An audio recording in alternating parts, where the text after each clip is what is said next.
Next question we need to find sine x by two, cos x by two and tan x by two. तो तीन parts हैं, इसमें से first to हम solve कर लेंगे, थर्ड वाला आपको होमवर्क दे देंगे। टेन एक्स की वैल्यू गिवन है -4/3 और एक्स जो है वो सेकंड क्वाड्रेंट में है।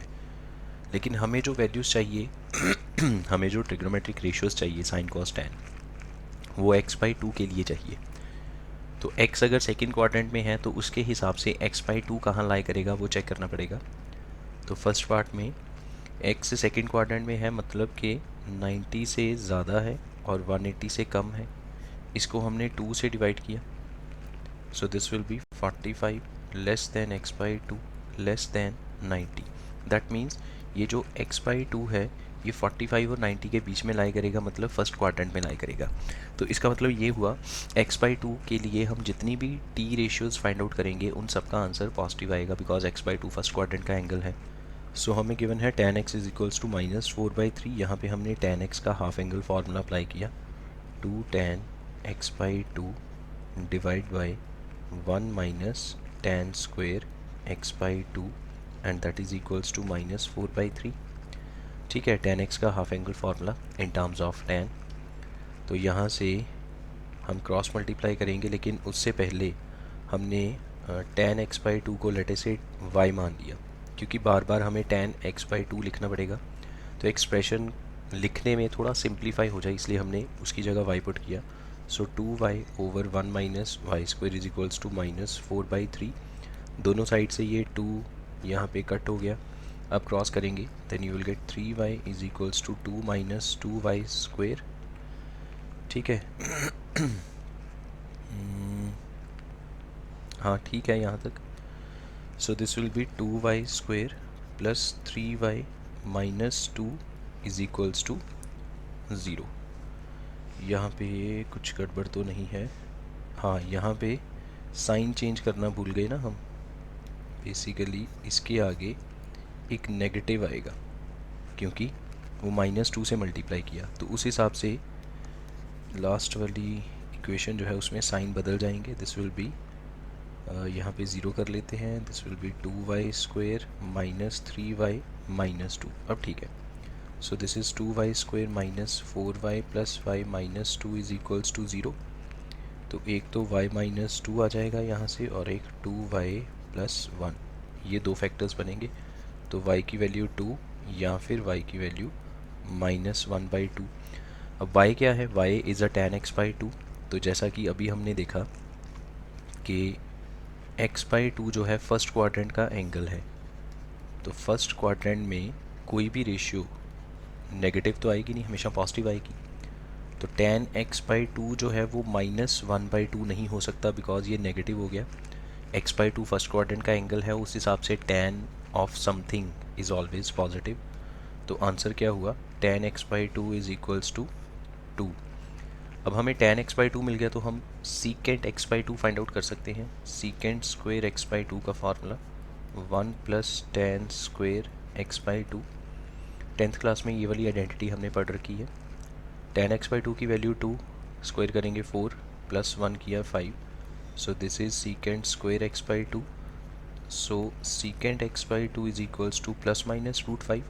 अगेन यहाँ पे नेगेटिव √5 जो है रिजेक्ट हो जाएगा, because x by two first quadrant में है। तो सीकेंट पॉजिटिव आएगा। It implies cos x by to क्या हुआ? इसका reciprocal, that is 1/√5।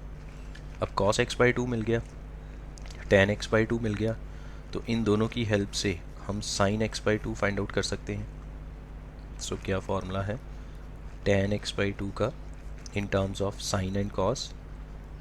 Sign x by two over cos x by two. tan theta का फॉर्मूला अप्लाई किया, sine theta by cos theta.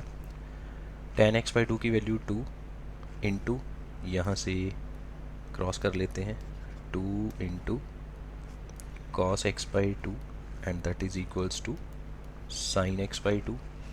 Cos x by two की value 1/√5, 2 into 1/√5 is 2/√5 and that is equals to sine x by two. So this is the value of sine x by two. तो बस हो गया solve, तीनों values हमने find out कर ली, sine cos and tan. ठीक है, इसी तरह से एक ये सेकंड पार्ट सॉल्व कर लेते हैं। इसमें से हमें cos x गिवन है -1/3 और x का जो क्वाड्रेंट है that is a third quadrant. cos x is -1/3, ये सेकंड का सोल्यूशन। cos x इज़ -1/3 और x जो है थर्ड क्वाड्रेंट में है। देख लें एक बार, थर्ड में है, हाँ ठीक है। थर्ड क्वाड्रेंट का मतलब है 180 से ज़्यादा और 270 से कम। अब हमें जो आंसर चाहिए वो x/2 के लिए चाहिए, तो हमने फिर से इसको 2 से डिवाइड किया ताकि हमें x/2 का क्वाड्रेंट पता चल जाए और उस हिसाब से हम साइन कन्वेंशन यूज़ करें कि कौन सी रेशियो पॉजिटिव आएगी और कौन नेगेटिव आएगी। सो this will B 90 less than x/2 less than 135। तो 90 से ज़्यादा और 135 से कम, सो दैट मीन्स ये जो x/2 है ये किस क्वाड्रेंट में आया, सेकेंड क्वाड्रेंट में। अब सेकेंड क्वाड्रेंट में साइन पॉजिटिव आएगा, कॉस और टैन दोनों नेगेटिव आएंगे। तो कॉस एक्स का अगर हाफ एंगल फार्मूला अप्लाई करें, कॉस एक्स का तो हमारे पास हाफ एंगल फार्मूला तीनों की फॉर्म में है, साइन कॉस टैन। तो लेट से हमने कॉस से शुरू कर लिया, तो इसका फार्मूला है 2 cos square x/2 -1 is -1/3। So 2 cos square x/2 is equals to -1/3 + 1। So this will become 2/3। LCM वगैरह लेने के बाद दोनों साइड ये 2 से 2 कैंसिल हो गया। सो cos स्क्वेयर x/2, अच्छा स्क्वायर का रूट कर देंगे उधर, यहाँ पे स्क्वायर लगाने की ज़रूरत नहीं है। सो दिस विल बी 1/√3 और विद प्लस माइनस। अब आप सोच सकते हो ये cos है x/2, cos x/2, cos के साथ जो एंगल लगा है x/2 वो सेकंड क्वाड्रेंट का एंगल है और सेकंड क्वाड्रेंट में cos नेगेटिव है, इसलिए यहाँ पे पॉजिटिव साइन नहीं लगाएंगे, हम सिर्फ यहाँ पे नेगेटिव साइन लगाएंगे। सो this is the value of cos x/2। cos मिल गया तो हमें सीकेंड मिल गया, सीकेंड से tan मिल जाएगा। तो सीकेंड x/2 विल बी इसका रेसिप्रोकल दैट इज़ -√3। सीकेंड की हेल्प से हम tan फाइंड आउट कर सकते हैं। tan square x/2 is equals to secant square x/2 -1। तो ये बना √3 का square 3 -1 which is equals to 2। So this is tan square x/2। अब tan स्क्वेयर x/2 है, तो tan स्क्वेयर की वैल्यू मिल गई, तो यहाँ से अब हमें tan मिल सकता है। So tan x/2 is equals to ±√2। Again वही बात कि जो x/2 है ये सेकंड क्वाड्रेंट में है और उसमें tan नेगेटिव है, इसलिए ±√2 की जगह सिर्फ -√2 लिखेंगे। नेक्स्ट चलते हैं sin x/2 की तरफ। ये tan x/2 की वैल्यू है। Now tan x/2 can be written as sin x/2 over cos x/2। so sin x/2 is equals to tan x/2 into cos x/2। so tan x/2 that is -√2 into cos x/2 -1/√3। so ultimately this will be 2/3 whole under root। this is sin x/2। तो देखो sin x/2 खुद ब खुद positive आया, हमें plus minus adjust करने की भी ज़रूरत नहीं पड़ी क्योंकि हमारे पास cos था tan था, दोनों नेगेटिव थे, प्रोडक्ट करके वो खुद ही पॉजिटिव हो गया। और वैसे भी इसको पॉजिटिव आना चाहिए बिकॉज ये x/2 जो है सेकंड क्वाड्रेंट में है और उसमें साइन पॉजिटिव है।